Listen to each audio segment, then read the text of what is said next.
Il était une fois, dans une île des Caraïbes appelée Cuba, un jeune homme nommé Fidel. Né en 1926 dans une famille aisée, il grandit dans une société marquée par de grandes inégalités sociales. Très tôt, il développa un profond désir de justice sociale et de changement.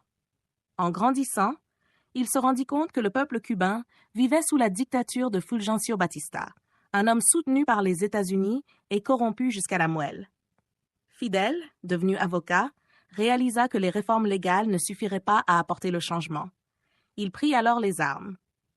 Avec un petit groupe de révolutionnaires, il tenta une attaque contre la caserne de Moncada en 1953, mais ce fut un échec. Il fut emprisonné, mais sa détermination ne faiblit pas. « L'histoire m'acquittera », déclara-t-il lors de son procès. Après sa libération, Fidel s'exila au Mexique, où il rencontra un autre révolutionnaire déterminé, Che Guevara. Ensemble, ils formèrent une armée de guérilleros et retournèrent à Cuba à bord d'un bateau nommé Grand Mât.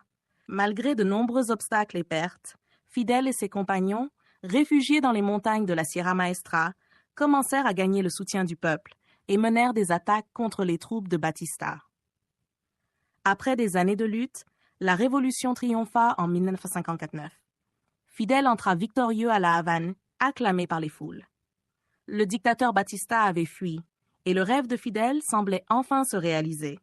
Il voulait construire une société juste, où chacun aurait accès à l'éducation, aux soins de santé et à des opportunités égales.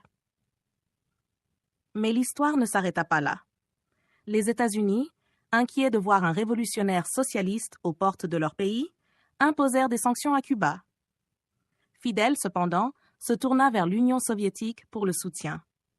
Cela entraîna un long conflit entre Cuba et les États-Unis, culminant avec la crise des missiles en 1962 lorsque le monde entier crut que la guerre nucléaire était imminente. Fidel devint une figure légendaire, résistant aux tentatives d'assassinat, au blocus économique et aux critiques internationales.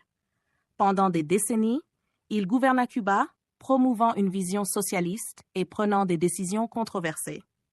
Sous sa direction, Cuba développa un système de santé et d'éducation reconnu dans le monde entier, mais certains critiquèrent son régime pour sa répression des opposants politiques et l'absence de liberté d'expression. À la fin de sa vie, après des décennies de pouvoir, Fidel céda la présidence à son frère Raúl en 2008. Il se retira de la vie publique, mais son héritage perdura. Pour beaucoup, il est un héros révolutionnaire qui avait résisté aux pressions impérialistes et apporté des améliorations sociales à son pays. Pour d'autres, il était un dictateur qui avait écrasé la dissidence et maintenu Cuba dans la pauvreté.